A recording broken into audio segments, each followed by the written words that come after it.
Mustahil Allah berfirman pakai bahasa asing. Saya Pendeta Henry Tandianta, Master of Bibliology Study, mau membuat edukasi untuk semua umat ya, supaya tidak terjadi klaim yang menyesatkan. Mustahil Allah berfirman pakai bahasa asing. Nabi Musa itu, jangan Musa lah, kita mulai dari Ibrahim atau Abraham. Abraham itu orang apa? Orang Ibrani di dalam Kejadian 14 ayat 13. Abraham itu orang Ibrani. Satu-satunya atau pertama kali dinyatakan adalah Abraham itu sebagai orang Ibrani. Orang Arab ada atau belum? Belum. Kan Abraham nanti punya anak Ismail, Ismail punya anak Nebayot dan Kedar. Nah, Kedar itulah Arab. Jadi di zaman Ibrahim belum ada Arab, Ibrahim adalah orang Ibrani. Lalu Ibrahim ini berbahasa apa? Memakai bahasa apa? Bahasa Ibrani. Mungkin tidak Allah berfirman kepada Nabi Ibrahim pakai bahasa Indonesia, mungkin enggak? Pakai bahasa yang asing bagi Ibrahim. Ya enggak mungkin dong, Pak. Mosok Allah berfirman kepada Nabi Ibrahim pakai bahasa Indonesia. Padahal Ibrahim itu orang Ibrani, enggak mungkin. Buktinya di Alkitab saya, Allah berfirman pada Ibrahim pakai bahasa Indonesia, itu Lembaga Alkitab Indonesia. Artinya kitabmu, kitab terjemahan. Saya ulang, Ibrahim itu orang Ibrani. Ya, tidak mungkin Allah berfirman kepada Ibrahim pakai bahasa Indonesia. Tapi faktanya ada Alkitab yang menulis di situ Allah berfirman pada Ibrahim pakai bahasa Indonesia. Kan Ibrahim nggak bisa bahasa Indonesia. Berarti kitabmu, kitab terjemahan. Udah makin mengarah nih.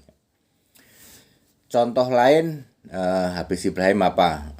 Musa juga orang Ibrani. Daud Daud itu raja Israel. Artinya dia Israel sejati, tulen ya toh. Ibrani tulen ya. Mungkinkah Allah berfirman kepada Nabi Daud? Daud itu nabi ya. Nabi Daud memakai bahasa Cina, mungkin nggak? Nggak mungkin, Pak. Ya Daud nggak ngerti dong bahasa Cina. Nggak ngerti, Pak. Daud itu ngertinya bahasa Ibrani, nggak bisa dia bahasa Cina. Jadi Allah tidak mungkin berfirman kepada Nabi Daud pakai bahasa Cina, nggak mungkin. Tapi faktanya di Cina itu ada Alkitab Cina, Allah berfirman kepada Nabi Daud pakai bahasa Cina. Berarti itu Alkitab terjemahan. Nah ini dia. Mungkin tidak Allah berfirman kepada Nabi Daud pakai bahasa Arab. Ya nggak mungkin, Pak. Nggak mungkin. Saya ulang. Mungkin tidak Allah berfirman kepada Nabi Daud, kepada Ibrahim, kepada Musa, kepada yang lain juga pakai bahasa Arab, padahal nabi-nabi itu nggak ngerti bahasa Arab, itu bahasa asing bagi nabi-nabi itu. Semua nabi-nabi itu berbahasa Ibrani. Tiba-tiba ini Allah berfirman kepada Daud, kepada Musa, kepada Ibrahim, kepada Yunus pakai bahasa Arab. Mungkin tidak? Tidak mungkin. Tapi faktanya ada, itu Alkitab terjemahan bahasa Arab. Di Alkitab bahasa Arab ada Allah berfirman kepada Daud pakai bahasa Arab. Terjemahan, Pak, pasti terjemahan. Pasti. Karena Daud nggak ngerti bahasa Arab. Tunggu Pak Atid, ini maksudnya apa ini? Loh, Alkitab bahasa Arab menulis Allah itu kalau Arab ke Allah berfirman kepada Daud, kepada Musa, kepada Ibrahim pakai bahasa Arab. Padahal Daud nggak ngerti bahasa Arab, nggak mudeng. Daud, Musa itu nggak bisa bahasa Arab. Tapi Allah berfirman pada Daud pakai bahasa Arab. Artinya kitab itu kitab terjemahan. Maksudnya ya. Clear? Jadi Allah mustahil berfirman pakai bahasa asing. Mustahil. Ya. Pasti itu kitab terjemahan. Pak HTD ini menjelaskannya langsung to the point, nancep. Padahal yang dimaksud Alkitab bahasa Arab itu dia. Cara jelasinnya begitu, mengedukasi umat tuh kayak gitu. Ya. Jadi silahkan Anda berkoar-koar apapun juga ya. Ya. Berfirman kepada Nabi Musa pakai bahasa Arab, ya pasti kitab terjemahan. Berfirman kepada Musa, Daud pakai bahasa Indonesia, pasti kitab terjemahan. Lah wong Musa itu bahasanya Ibrani kok. Berarti yang kitab aslinya yang bahasa Ibrani. Kan Musa bahasa Ibrani. Musa, Daud, nggak ngerti dia bahasa Arab, nggak ngerti bahasa Indonesia. Tidak mungkin Allah berfirman pada Daud pakai bahasa Arab, nggak mungkin. Pakai bahasa Indonesia, nggak mungkin. Pakai bahasa Cina, nggak mungkin. Saya ulang. Mustahil Allah berfirman memakai bahasa asing. Semua nabi, ya, mulai nabi pertama Alkitab adalah Abraham, ya, nanti nabi terakhir perjanjian lama adalah Maleaki, semua itu orang Ibrani. Ibrahim adalah orang Ibrani, Kejadian 14 ayat 13, ya, nanti Musa juga, semua Daud semua sampai Maleaki itu orang Ibrani semua.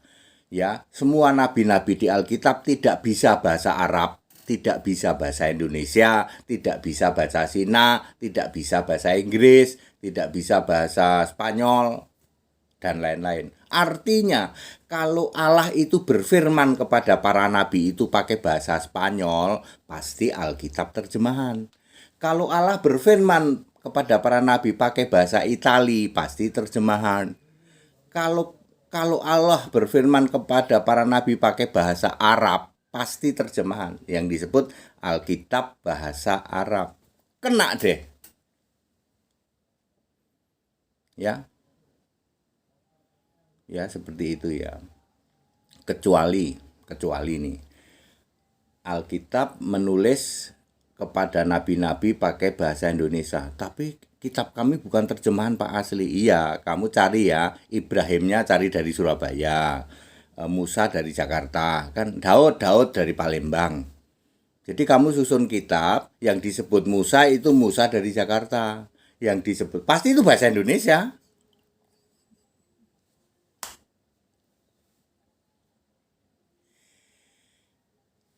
Mengedukasi umat kita Indonesia, kita Pancasila, ya, toleransi harus, keberagaman wajib disyukuri. Waduh Pak, ini jungkir balik kita Pak. Tidak mungkin Allah berfirman memakai bahasa asing, nggak mungkin itu. Ya.